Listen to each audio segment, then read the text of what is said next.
नमस्कार। इस वीडियो में मैं आचार्य रामचंद्र शुक्ल की समीक्षा पद्धति विषय पर आपसे वार्तालाप करूंगा।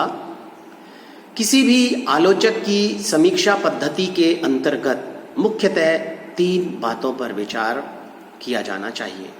पहला, उसके काव्य संबंधी आदर्श, सिद्धांत या विचारों पर। दूसरा, समीक्षा के व्यवहारिक रूप पर। और तीसरा, समीक्षा की भाषा शैली पर।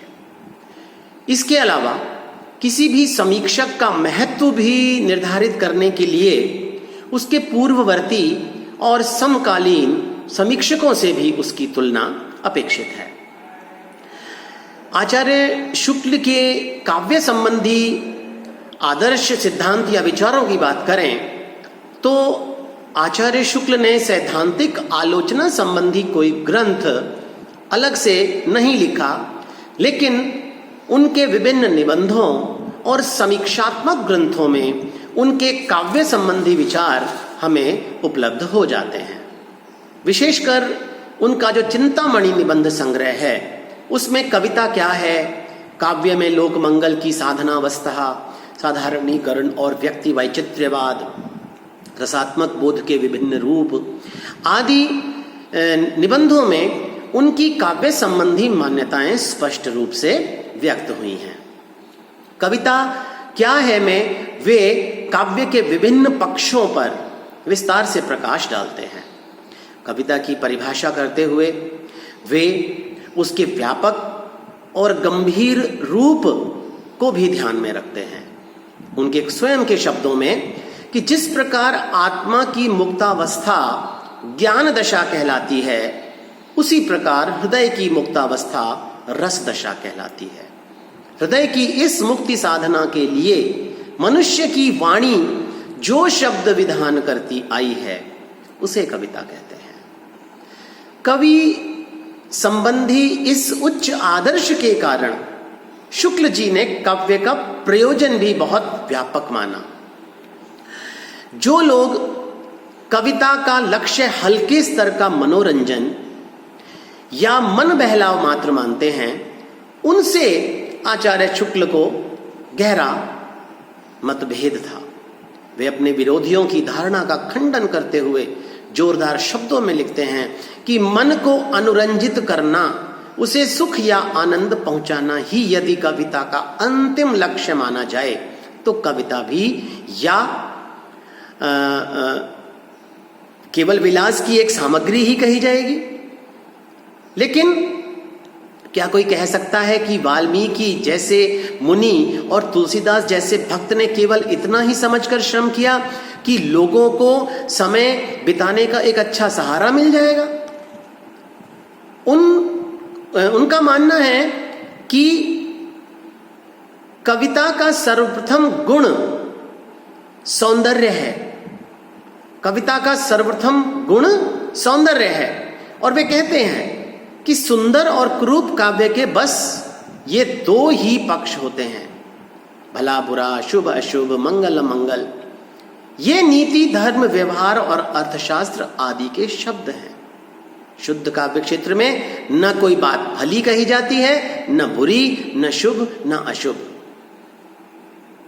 इसलिए सौंदर्य के स्वरूप के संबंध में पाश्चात्य सौंदर्य शास्त्रियों में परस्पर गहरा मतभेद है और शुक्ल जी ने इन पाश्चात्य विद्वानों की सौंदर्य मीमांसा को भाषा के गड़बड़ झाले के सिवाय और कुछ नहीं माना। यदि समीक्षा के व्यवहारिक रूप की बात करें तो शुक्ल जी ने जायसी, तुलसी, सूर आदि कवियों पर विस्तृत समीक्षात्मक ग्रंथ लिखे, जिससे उनकी समीक्षा पद्धति के व्यवहारिक रूप का पता चलता है। यद्यपि वे रस सिद्धांत के अनुयायी थे, किंतु उन्होंने इसमें पाश्चात्य और भारतीय समीक्षा पद्धतियों की अनेक विशेषताओं का समन्वय किया और उसे एक अत्यंत व्यापक रूप प्रदान किया।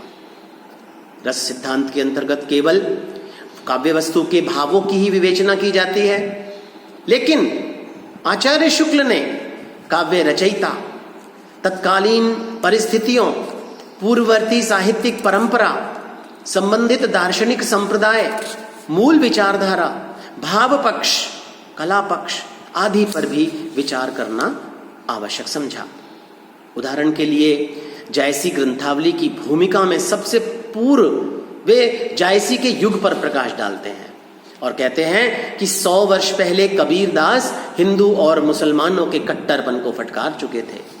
ऐसे समय में कुछ भावुक मुसलमान प्रेम की पीर की कहानियां लेकर साहित्य के क्षेत्र में उतरे। इसी प्रकार गोस्वामी तुलसीदास की ग्रंथ रामचरितमानस के लिए भी वे तत्कालीन परिस्थितियों पर प्रकाश डालते हैं। परिस्थितियों का सम्यक रूप से विश्लेषण करने के बाद ही वे कवि के व्यक्तित्व की सूक्ष्म विशेषताओं का उद्घाटन करते हैं। समीक्षा में प्रयुक्त भाषा शैली की यदि बात करते हैं तो अपने समीक्षात्मक ग्रंथों में शुक्ल जी ने अत्यंत गंभीर, परिष्कृत, साहित्यिक और प्रभावोत्पादक भाषा शैली का प्रयोग किया। वे जिस तथ्य या विचार का प्रतिपादन करते हैं उसका भली भांति स्पष्टीकरण करने के बाद ही आगे की ओर बढ़ते हैं। भाषा में गंभीरता होते हुए भी उसमें शुष्कता या क्लिष्टता नहीं आ पाई। उनकी सहृदयता के कारण वे बीच बीच में पर्याप्त सरस और भावपूर्ण भाषा का प्रयोग करते हैं। जैसे उनके निबंध कविता क्या है में प्रकृति पर वे विचार करते हैं। लिखते हैं कि बरसात के दिनों में जब सुर्खी चूने की कड़ाई की परवाह न कर हरी हरी घास पुरानी छत पर निकलने लगती है, तब हमें उसके प्रेम का अनुभव होता है। वह मानो हमें ढूंढती हुई आती है और कहती है कि तुम हमसे क्यों दूर दूर भागे भागे फिरते हो। कहीं कहीं भावात्मकता और सरसता के कारण उनकी समीक्षात्मक पंक्तियां कविता का सा रूप धारण कर लेती हैं। समीक्षा में कहीं कहीं हास्य और व्यंग का पुट भी मिलता है। वे कई जगह कटाक्ष भी करते हैं। एक स्थान पर वे लिखते हैं, एक कवि जी ने लिखा है, काजर दे नहीं ऐसी सुहागिनी, आंगुरी तेरी कटेगी कटाचन। यदि कटाक्ष से उंगली कटने का डर है तो तब तो तरकारी चीरने या फल काटने के लिए छुरी, हंसिया आदि की जरूरत ही नहीं होनी चाहिए। इस प्रकार के वर्णन उनकी शैली में सरसता और रोचकता के परिचायक हैं। आचार्य रामचंद्र शुक्ल की समीक्षा पद्धति में बहुत से आलोचकों ने कमियां भी ढूंढी, जैसे कुछ विशेष कवियों, काव्य रूपों और संप्रदायों को ही विशेष महत्व देना। फिर भी उनका महत्व कम नहीं है। उनसे पूर्व हिंदी समीक्षा का स्वरूप प्रायः अविकसित और एकांगी था। या तो आलोचक संस्कृत के काव्य शास्त्रों के आधार पर गुण दोष दिखाने का काम कर रहे थे, या दो कवियों की तुलना करके छोटे और बड़े के विवाद में ही उलझे रहते थे। साहित्य का मूल्यांकन या तो उपयोगितावादी दृष्टिकोण से होता था या फिर छिछली उक्तियों को लेकर प्रशंसा के पुल बांध दिए जाते थे। शुक्ल जी ने स्वदेशी और विदेशी सिद्धांतों का सार लिया और हिंदी समीक्षा को एक व्यवस्थित और प्रौढ़ स्वरूप प्रदान किया।